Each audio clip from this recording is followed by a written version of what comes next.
and welcome to another day of Vlogmas. Today I thought I would do a movie review for you of a new Christmas film I've watched that I just fell in love with, and I want to tell as many people as possible about this. It was awesome.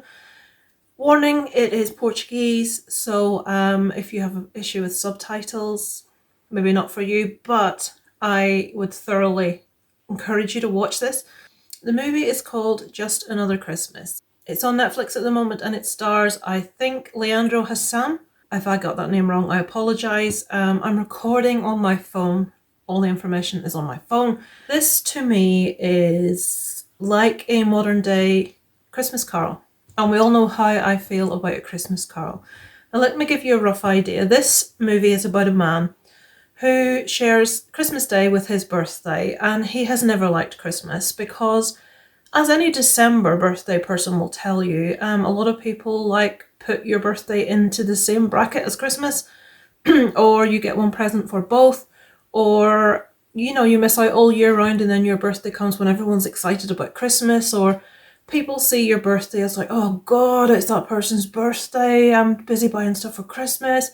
So your birthday's not seen really as a cause for celebration. It tends to be an irritation to a lot of people. Now, I understand that, having a December birthday. My best buddy has a December birthday a day before mine, and I'm sure she understands that too. So this guy's birthday is on Christmas Day. So he hates Christmas. He hates the carols, he hates the presents, he hates the wrapping paper, he hates everything Christmassy. He never wants to have a birthday cake. He doesn't want any celebration. He just is a grumpy old git, basically.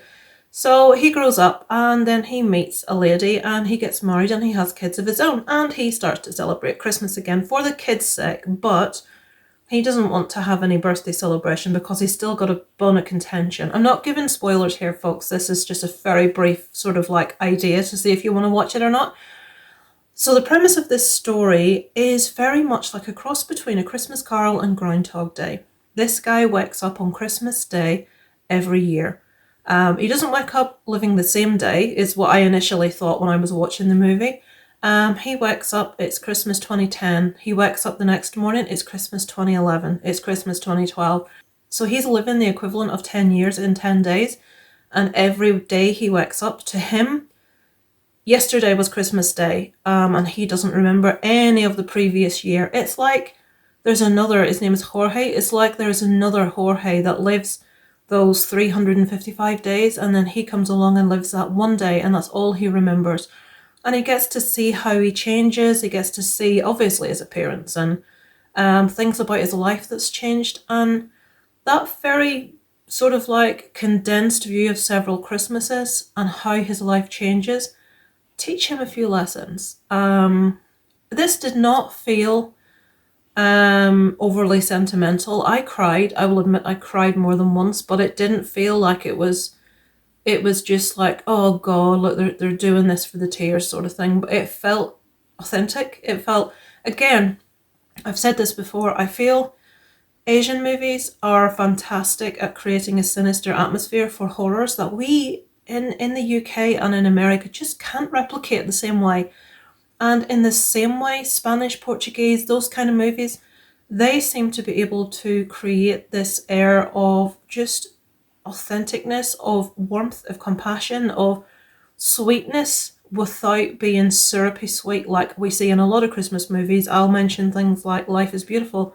That's a harrowing movie, but the moments of true warmth and compassion in that, just you can't help but be touched by it. And this movie is very much the same in that you cannot watch this and not be touched. You cannot watch this and not be hoping for a happy ending. And I'm not a person that likes the stereotypical happy ending, but you cannot watch this and not want this for this character. I won't tell you what happens. I won't tell you if he gets a happy ending.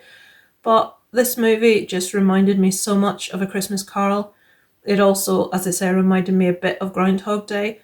But the performances were amazing. Just everything, the whole Christmas feel about it, the arguing relatives, how life changes from year to year, having that condensed for you. I loved this. I give this a 4.5 out of 5 on Letterboxd, so that will tell you how much I enjoyed this. I will say movies that are 5s, are reserved for things like Misery, American Werewolf in London, movies that I think are perfect, absolutely perfect. But this movie, I'll be honest, wasn't far short. There was nothing really wrong with it. I just absolutely loved it. And I want to get out there for as many of you guys to watch it as possible. I know it's a subtitled movie and it isn't everyone's cup of tea. And you may look at the thumbnail and think, oh, it's another typical, we're being flooded with Christmas films. Watch this one. This is one of the better ones, folks. It's fantastic. And I'd really be interested, if you do watch it, to come back and let me know what you thought of it below in the comments. Is it just overly sentimental me and my love of A Christmas Carol? Or have they really got something a little bit special there? Let me know below in the comments, and I'm looking forward to talking to you about it. I shall see you tomorrow for another day of Vlogmas, and who knows what we'll be up to. Over and out from Kit and Caboodle.